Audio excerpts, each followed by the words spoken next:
Assalamualaikum warahmatullahi wabarakatuh. Alhamdulillahirrabbilalamin.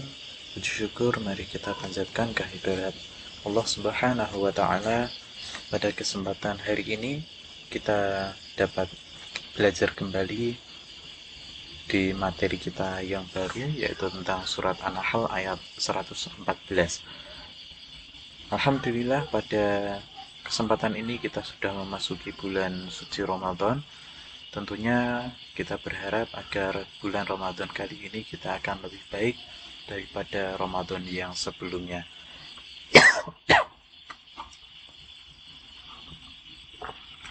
Mari kita awali terlebih dahulu pembelajaran kita di hari ini dengan membaca lafal basmalah bersama. Bismillahirrahmanirrahim. Baik, pada kesempatan ini saya berharap semuanya dalam kondisi sehat walafiat, dan tentunya jangan lupa untuk selalu menjaga protokol kesehatan dimanapun kalian berada.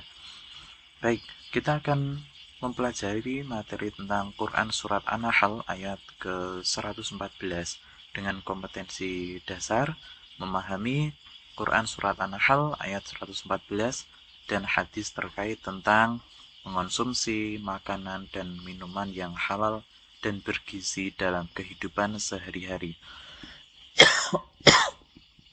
Kemudian indikator pencapaian kompetensi atau tujuan dari pembelajaran ini nantinya adalah kalian dapat mengartikan Quran Surat An-Nahl ayat 114 dan juga arti dari hadis terkait tentang makanan dan minuman yang halal dan bergizi.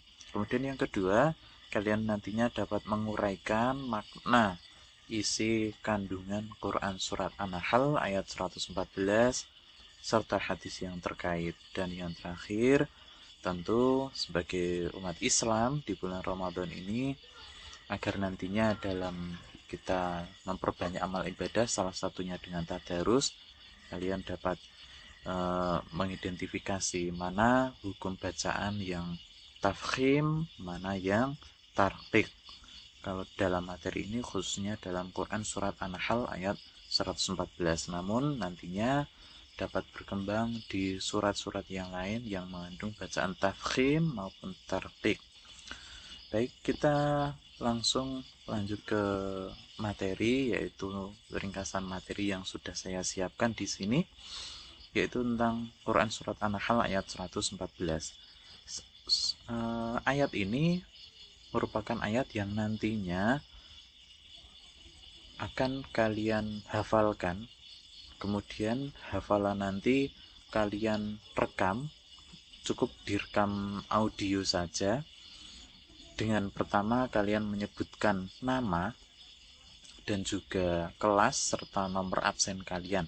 Sebagai contoh, Assalamualaikum warahmatullahi wabarakatuh. Saya nama Lutfia Afisena, kelas 7, kelas 8G, nomor absen 1, ingin menghafalkan surat An-Nahl ayat 114. Nah, kemudian dibacakan ayatnya. Kita baca terlebih dahulu. A'udzubillahi minasyaitonirrajim. Fakulu mimma razaqakumullahu halalan thayyibah washkuru ni'matallahi in kuntum iyyahu ta'budun. Nah, nanti yang kalian hafalkan cukup ayatnya saja gitu. Kemudian dari surat ini ada terjemahannya, yaitu maka makanlah yang halal lagi baik dari rizki yang telah diberikan Allah kepadamu. Kita diperintahkan oleh Allah untuk memakan makanan yang baik, yang halal, yang baik. Ini dari nikmat yang telah diberikan Allah. Nah, tentunya setelah kita memakan makanan yang halal, yang baik, kita juga harus bersyukur. Kita diperintahkan syukurilah nikmat Allah. Jika kamu hanya kepadanya saja menyembah.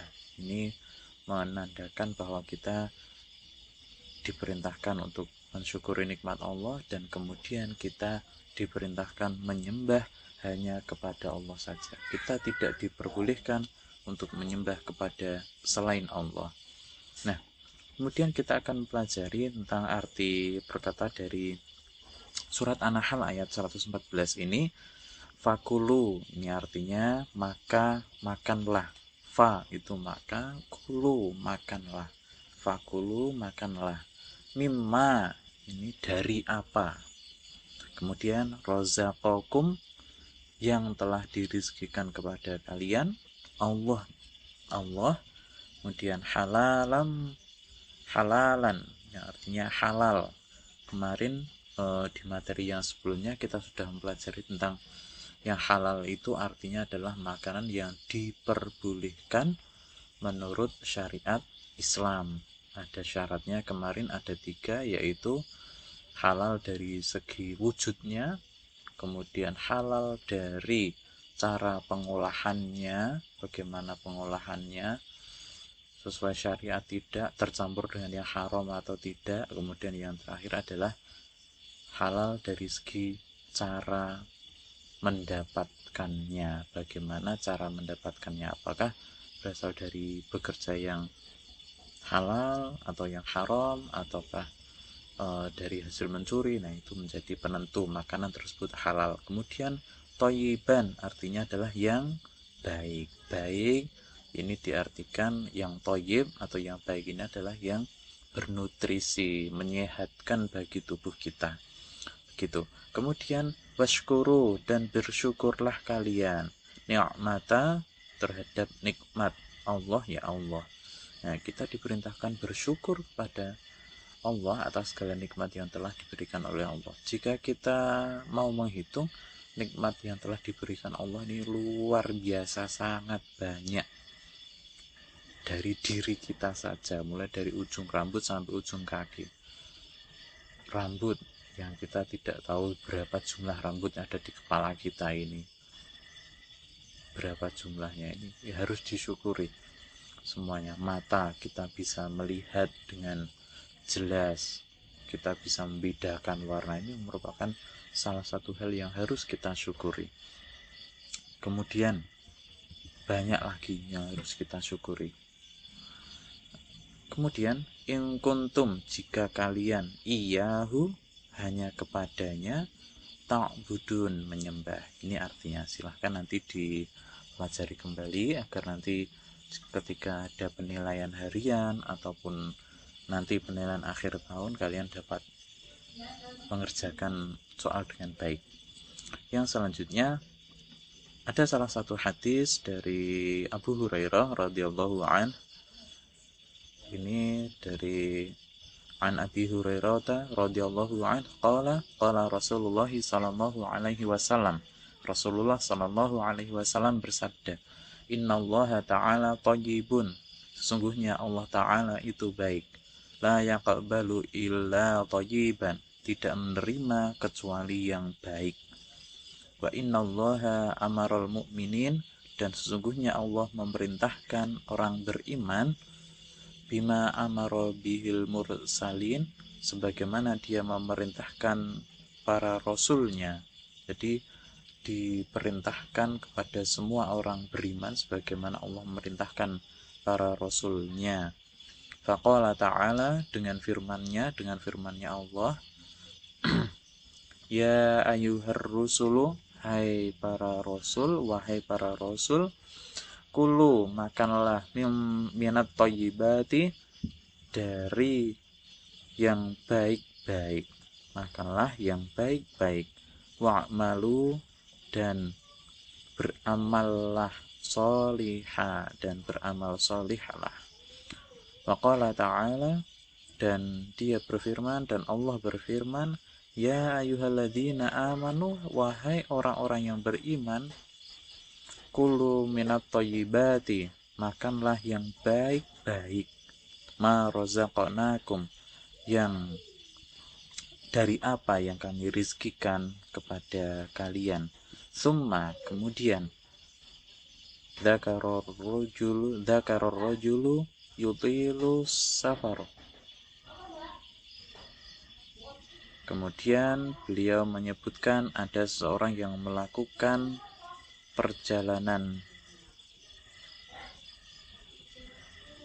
jauh, asy'ata akhbaro yamuddu yadaihi, dalam keadaan kumal dan berdebu, akhaira asy'ata akhbaro, dalam keadaan kumal dan berdebu. Kemudian yamuddu yadaihi, pada dia memanjatkan dengan kedua tangannya ke langit, mengangkat tangannya ke langit, ilas sama, ke langit ya. Kemudian sambil berdoa, ya Robbi, hai Tuhanku, ya Robbi, sampai 2 kali, wahai Tuhanku. Wa ma ta'amuhu haramun, padahal makanannya haram. Wa mashrabuhu haramun, dan minumannya haram. Wa malbasuhu haramun, dan pakaiannya haram. Wa ghudhiya bil harami, dan kebutuhannya dipenuhi dari sesuatu yang haram. Fa anna yustajabulah, maka jika begitu keadaannya, bagaimana doanya akan dikabulkan? Jadi dalam kisah ini ada seorang yang sedang melakukan perjalanan jauh, pakaiannya kumal, berdebu, kemudian dia melihat ada seorang mungkin yang berpakaian rapi, namun dia berdoa, orang yang kumal tadi berdoa setelah melihat itu, bagaimana akan dikabulkan doanya jika makanannya haram, minumannya haram, pakaiannya haram, segala kebutuhannya dipenuhi dari sesuatu yang haram.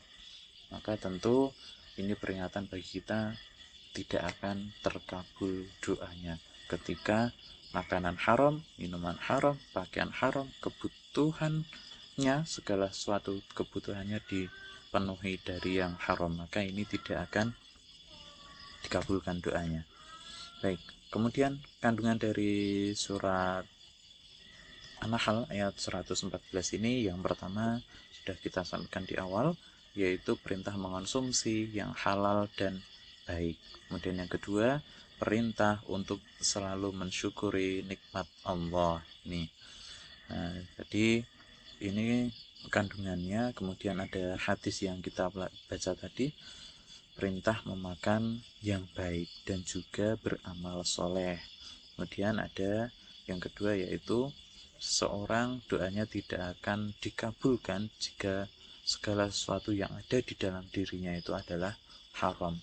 Pernah ada suatu cerita di zaman dahulu, ada seorang yang pernah berdoa kepada Allah, dan setiap kali dia berdoa, doanya selalu dikabulkan oleh Allah karena kesalihannya.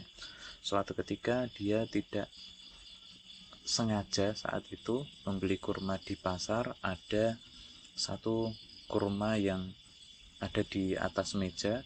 Setelah ditimbang, kemudian dia melihat ada kurma yang jatuh, dia masukkan ke dalamnya karena dikira itu miliknya, hanya satu kurma saja. Kemudian sampainya di rumah, dia memakan kurma itu. Nah, kemudian saat berdoa, dia mendengar ada bisikan para malaikat mengatakan, ini orang yang dulu doanya selalu dikabulkan, namun sekarang doanya tidak dikabulkan oleh Allah karena satu buah kurma. Nah, ini tidak, hanya satu buah kurma saja ternyata menghambat doa. Akhirnya orang tersebut mencari penjual kurma yang ada di pasar tadi. Nah, setelah dicari ternyata yang penjual itu sudah meninggal, yang ada hanya anaknya yang bergantian menjual. Setelah itu anaknya ditanyai, kemana bapak ini? Oh, dia sudah meninggal. Nah, ada apa? Saya dulu memakan buah kurma yang tidak sengaja saya masukkan dalam kurma yang saya beli. Saya kira itu milik saya, ternyata bukan. Bagaimana itu bisa dihalalkan? Nah, oh iya, kalau saya menghalalkan tidak apa-apa, tapi saya tidak tahu dengan ke-11 saudara saya, silahkan kamu temui.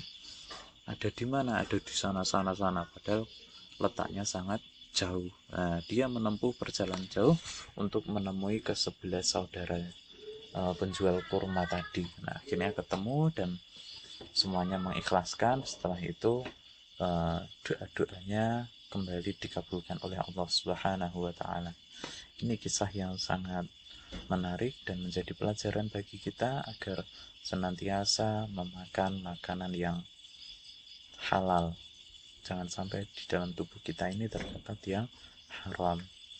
Kemudian yang selanjutnya kita akan belajar tentang hukum bacaan maaf, ini yang mim sukun ini dahulu kita lewati, kita yang tafkhim dan tarkik ini yang akan kita pelajari.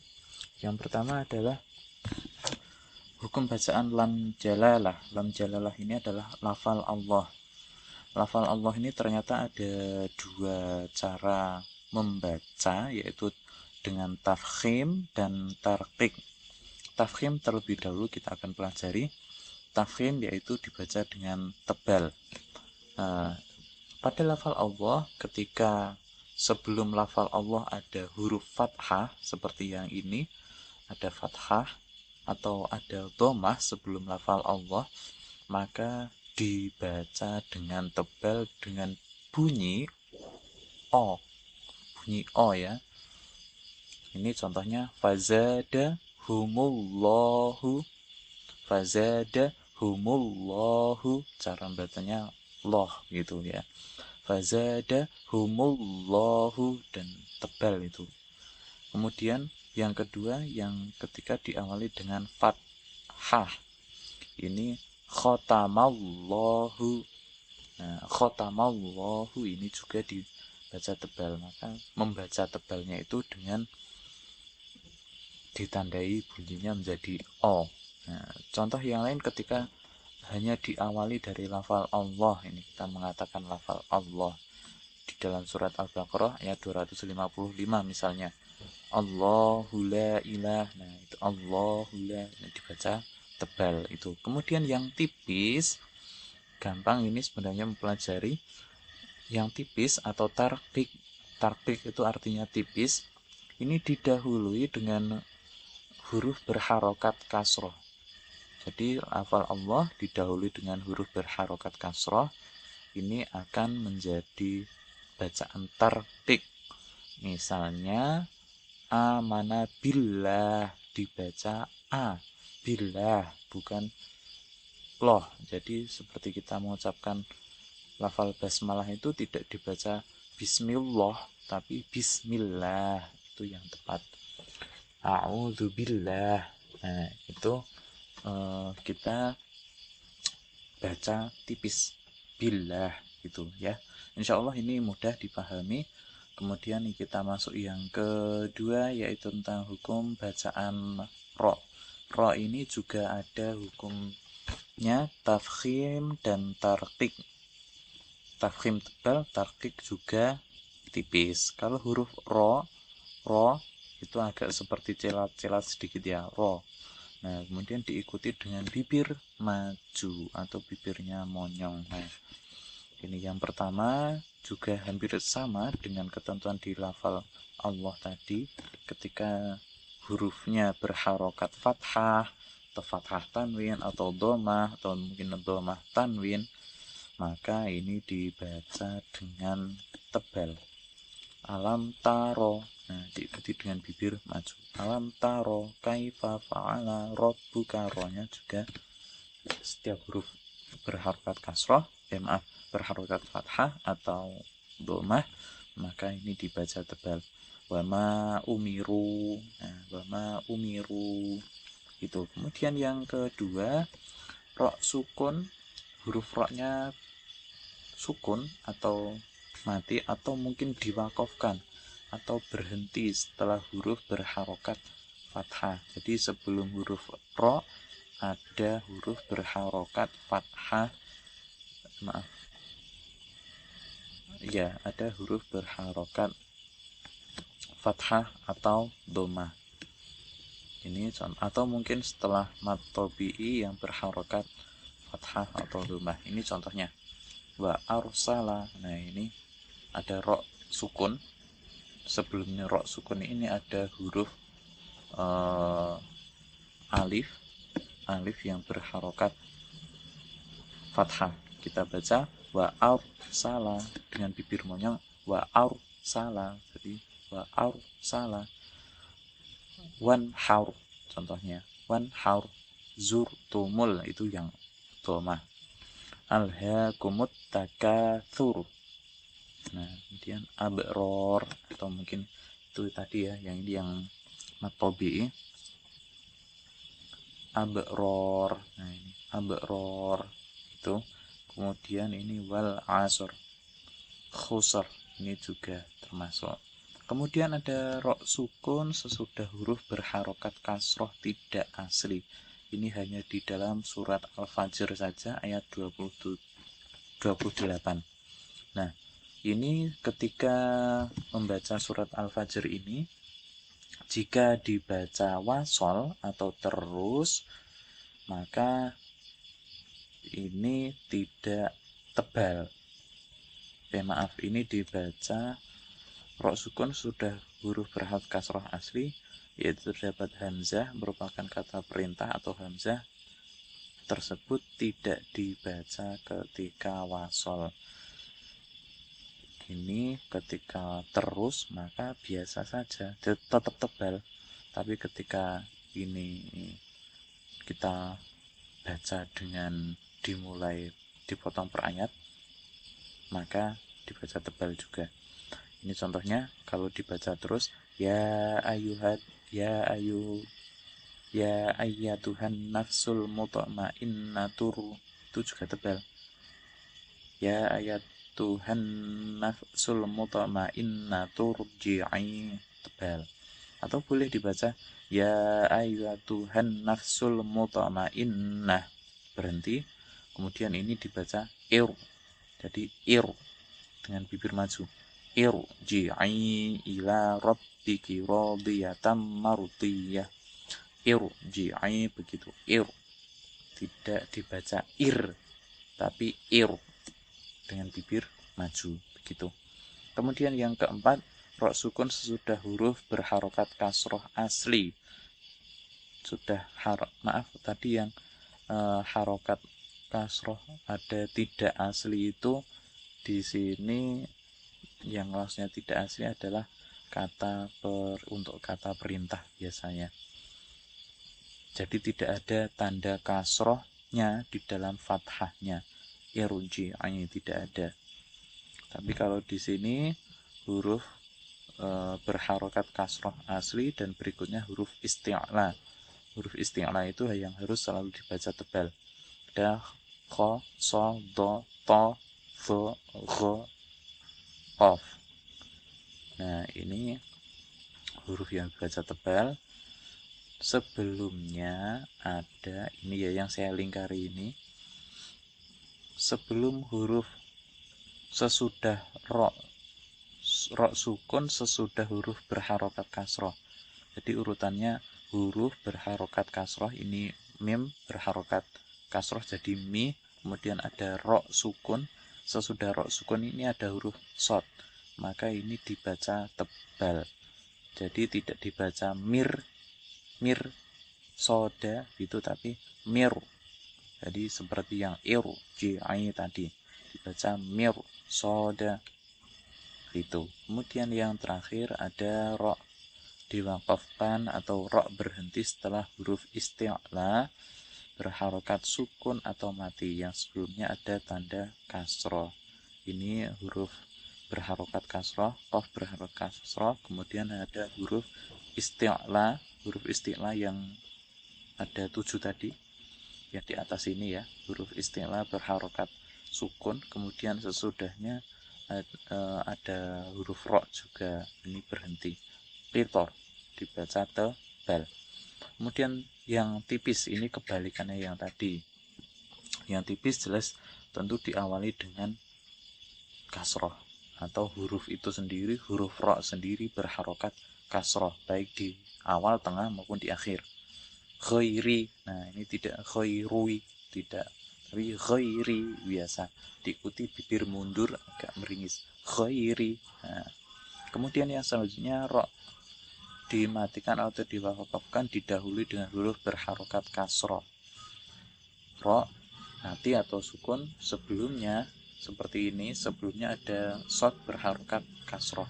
Wala nasir, wala nasir biasa tipis, tidak wala nasir, sir tidak sir tapi wala nasir, nasir biasa. Kemudian yang ketiga ro sukun sesudah huruf berharokat kasroh asli, sudah huruf berharokat kasroh asli ada kasrohnya, dan berikutnya tidak ada huruf isti'la, huruf yang 7 tebal tadi. Jadi huruf berharokat kasroh ada ro, kemudian ada huruf biasa bukan tebal.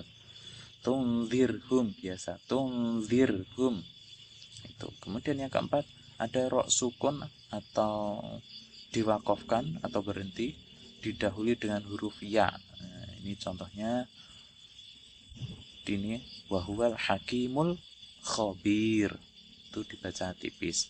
Dan yang terakhir ini ro dimatikan atau diwakafkan didahului dengan huruf berharokat, huruf bersukun namun tidak termasuk istiqlal, tidak termasuk 7 tadi. Maka dan sebelumnya ada huruf berharokat kasroh, ini ha berharokat kasroh, jim berharokat sukun tapi jim ini bukan termasuk huruf isti'la.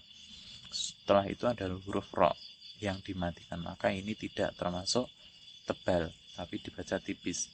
Hijr, yes, hijr. Nah, begitu dibaca tipis. Kemudian yang terakhir ada yang namanya jawazul wajhain.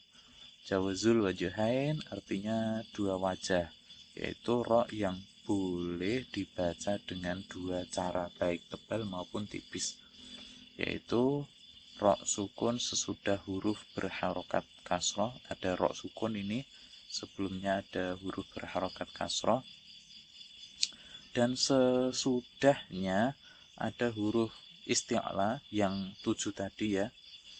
Ada huruf isti'la yang ini ko, sod, dot, to, dho, ghain, qaf. Nah itu yang tebal. Huruf isti'la itu berharokat kasroh, maka ini boleh dua cara, dibaca dengan tebal boleh, dibaca tipis boleh. Min dibaca gini, yang pertama tebal, min air bih, min air bih boleh, atau dibaca min air bih. Nah, tidak tebal itu yang kedua. Begitu penjelasan terkait dengan hukum bacaan tafkhim dan tarqiq baik di huruf lafal Allah, lam jalalah, atau di huruf ro. Silahkan dipelajari kembali, dibaca. Jika ada pertanyaan silahkan disampaikan melalui chat baik di grup WA maupun di yang lain. Tapi saya harapkan bertanya melalui grup ya, agar semuanya bisa mengetahui. Kemudian untuk kalian penilaian keterampilan seperti yang saya sampaikan di awal, silahkan dihafalkan surat An-Nahl ayat 114, dihafalkan kemudian dikumpulkan melalui Google Classroom. Tidak harus hari ini mengumpulkannya, tapi saya beri tenggat untuk menghafalkan dan mengunggah selama 2 hari terhitung dari sekarang. Silahkan nanti segera dikumpulkan. Demikian, terima kasih. Mari kita akhiri dengan membaca bacaan kafaratul majlis. Subhanakallahumma wa bihamdika asyhadu an la ilaha illa anta astaghfiruka wa atubu ilaik. Assalamualaikum warahmatullahi wabarakatuh.